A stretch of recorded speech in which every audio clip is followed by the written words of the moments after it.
Welcome back everyone, my name is Echo and I hope you're having a great day. Today's Minecraft video, we're back on Minecraft Java Edition for another breakdown and understanding of the latest Minecraft Caves and Cliffs snapshot. So this is the second snapshot introduced and this is the Minecraft Snapshot 20W46A. Now yes, we did live stream this and yes, I went over all the features. But I know not everybody can watch a 1 hour live stream or never tuned in during the live event. So I kind of want to focus on this in a little bit more detail. Don't forget guys, this is only the second snapshot. So a lot of the things you are seeing is definitely subject to change. In case you guys don't know what the snapshot versions mean, 20 means the year, 2020. The W stands for week. We're in week 46 of 2020.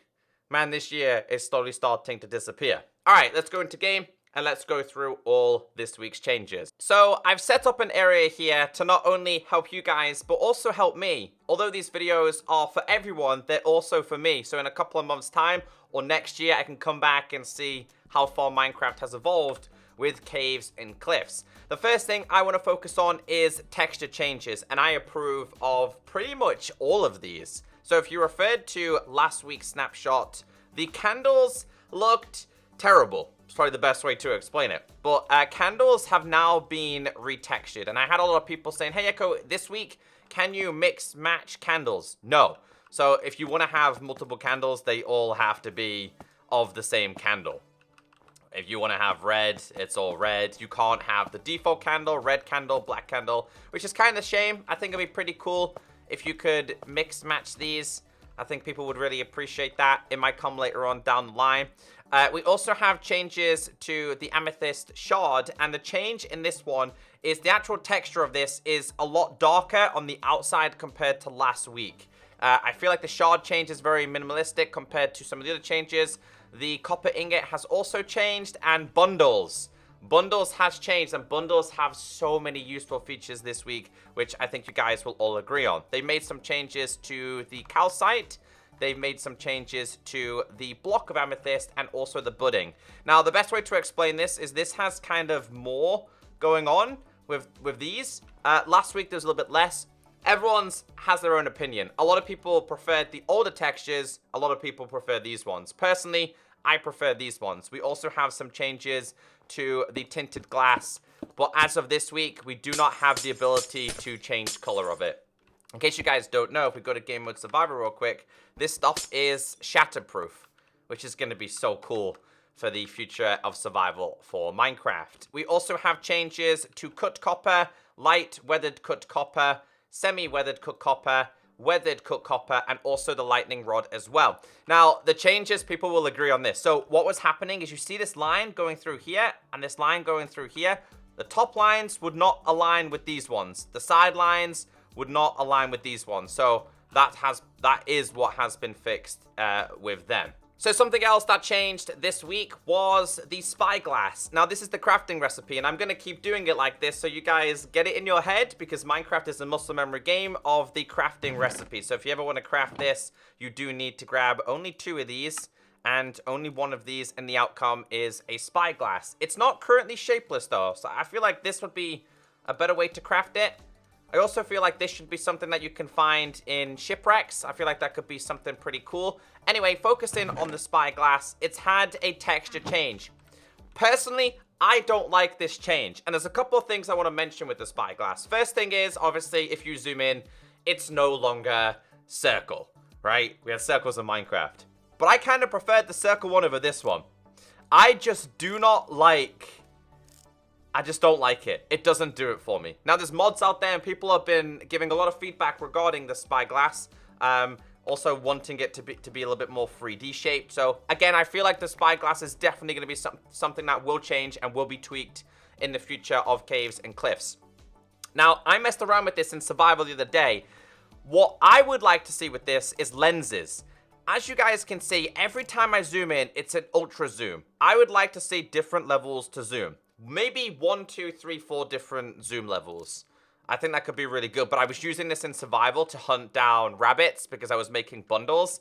It was super useful, but I just feel like it needs a little bit more tweaking, and I feel like definitely having a couple more zoom levels would be super useful. That iron golem has definitely seen better days. Bundles. Bundles are brilliant. They're basically early game shulkers. I had a lot of questions about these in the comments section. Number one is, how do you craft this, right? The crafting recipe, you need string and you need rabbit hide. And it's all around the outside. One goes there, 2 string goes there, and the outcome is bundle. Now, you'll notice straight away, it has its own UI. So last week, bundles were very similar to shulkers. But the thing about this, we need to quickly turn weather off because I'm going to have to show you guys something that in a second. It has its own UI. It has kind of like a plus. When it's a plus, it means it still has space inside of there. Last week, it would just say the name. So if we had diamond in there, it would say diamond block, diamond ore. And then at the bottom, it would say ... So you never really knew what you had in a bundle. And you'd have to empty it to then realize what you had inside of it. They've taken feedback regarding this. This is absolutely fantastic and definitely one of my favorite changes. So just messing around with this. Of course, the texture of this has changed. I'm just going to get rid of these. The texture of the bundle has changed. But as we start to pick these up, and I'm just going to do this row by row. Look at that. Look at the UI. It's so much easier. So you can see every single block. Now, if you had 64 different blocks inside of here, it will show you 64 different blocks in the UI. So it doesn't matter how many items you have in here. It's always going to show every single block. And like I mentioned to you, as you guys can see here, on the bottom right, it has a plus, meaning that there's still space there. You'll also notice that the bundle kind of uses like a durability meter. You know, with your sword, it goes the other way. This one goes up. So I am massively impressed with this change with the bundles. And as you guys can see there, we can still fit more inside of there. So if we just started typing in, let's say, oak, and we just started grabbing a couple of different things here, and we just started filling up the bundle a little bit more, all the way, we could have 64 different items. And if you had 64 different items, it's going to show you the picture of every single one. Incredibly useful. Staying on the same subject of bundles, well, what was I going to show here? Oh yeah, so as you guys can see, the plus, I've got 10, 20, 30, 40, and then I've got 54. Obviously, we pick up this. So once we pick up this, that plus is going to disappear. And as you guys can see, there's no more room inside of there. I had a couple of questions last week. Can you pick up shulkers with... can you pick up shulkers using the bundle? The answer is no, that is not possible, but you can do it vice versa. Now remember, each bundle holds 64 blocks, so it kind of makes sense as to why you can put them inside of there. You're technically saving space rather than gaining space. I think that makes a little bit more sense. But yeah, you can put the bundles inside the shulkers.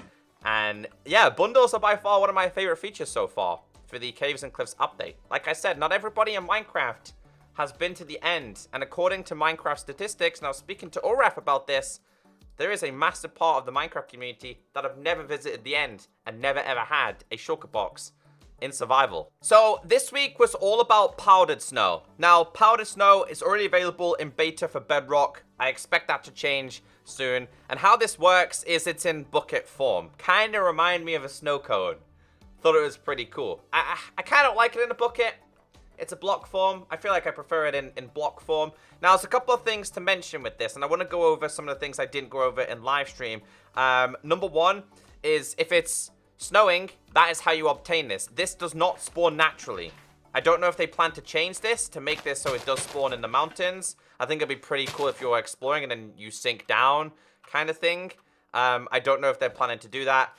Again, I feel like a lot of this stuff that I'm showing you today is definitely subject to change. So you obtain this via cauldrons when it's raining. And if we do /weather rain, if you're in a snowy biome, it snows. I've set up a bunch of cauldrons over here. And you can already see this one's starting to fill up. They have different levels. So I could fill this all the way to the top. This one slowly starts to fill up. And obviously the way you get it is literally by using a bucket. But let's see how long it takes for some of these to fill up. Shouldn't take too long. Okay, so they're starting to fill up. Some of them are starting to fill up. As you guys can see, we have a lot of cauldrons here. And if you're going to do this, you're going to have a lot of cauldrons.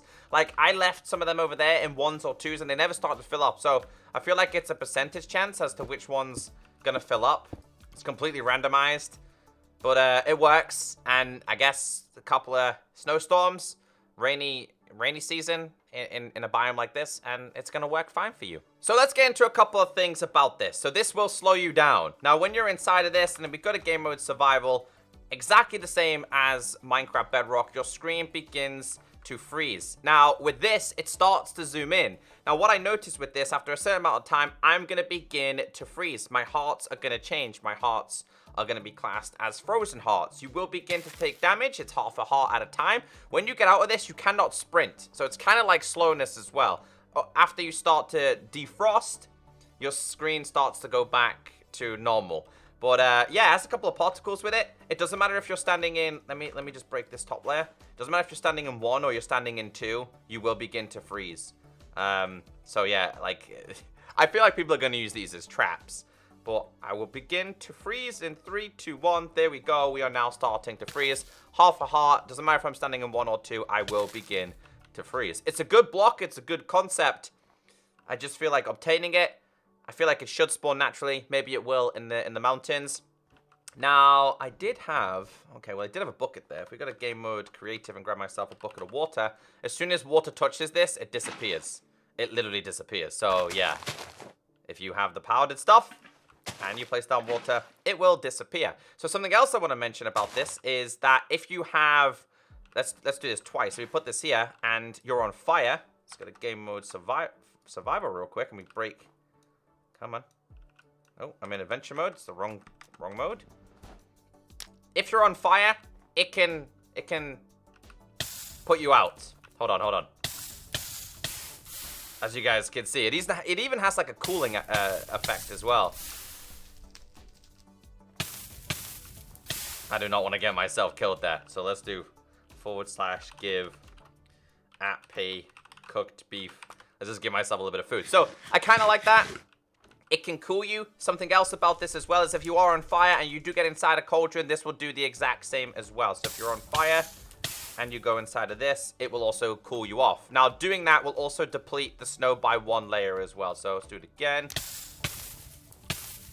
Let's get inside of here. As you guys can see, I was put out and it went down by 1 more, but I like the sound. Let's eat this.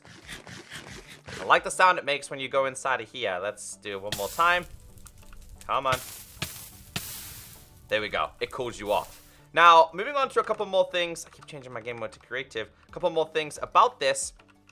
It will kill mobs. So if we grab ourselves a creeper here and we put a creeper on top of there, he's going to fall down. He's going to die. He's going to freeze to death. Now, I want to quickly get this creeper out because I want to mess around with a couple other mobs. 2 mobs I feel that should be immune to this. I'm pretty sure you guys can probably figure it out.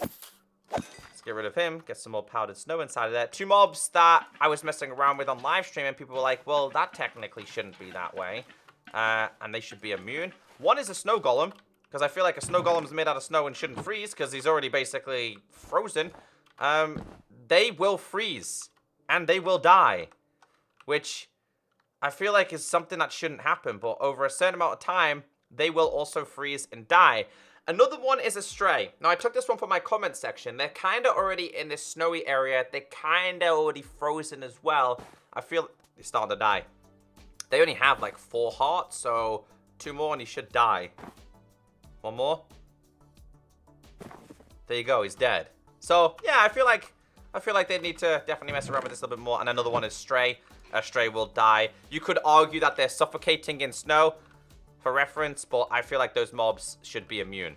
So there is a way to stop yourself from sinking, and that is done with leather booties. So leather will stop you from sinking down. If you press F5, I'm able to go down, but I'm also able to go up. So you have more control when you're wearing leather. So I like that. Leather's become a little bit more useful in Minecraft, and I feel like it's long overdue. Now, the way this is meant to work is the more pieces of armor you have on, the less chance you have of freezing. There is a bug. However, if I have just leather boots on, I will still freeze, but I won't freeze as fast as if I had no leather boots on. So you do have a little bit of chance to get out. And it's going to be pretty cool for mini-maps and map makers, and I'm still not frozen yet, and we should start to freeze any second now. Come on, there we go. So it's meant to be, if you have full leather armor on, you're not meant to freeze whatsoever. It's meant to be classed as warm clothes is probably the best way to explain it. But I can confirm in this beta, sorry, this snapshot, you will freeze. So let's hope that they can fix that. I would also like to mention, you can freeze in the nether. You can technically freeze in hell. That is actually something that is possible within this latest snapshot. I think that might change. But yeah, you're going to see me starting to freeze. And there's the frozen hearts. And there we go. We're starting to lose health. Something else I'd like to mention is that this is kind of like a water source inside the nether. So this is going to be very interesting to see if they keep this mechanics. Because as you'll notice, I'm on fire. I can put myself out. Who needs water when you could just use the powdered snow? So I'm curious to see if that's going to stay.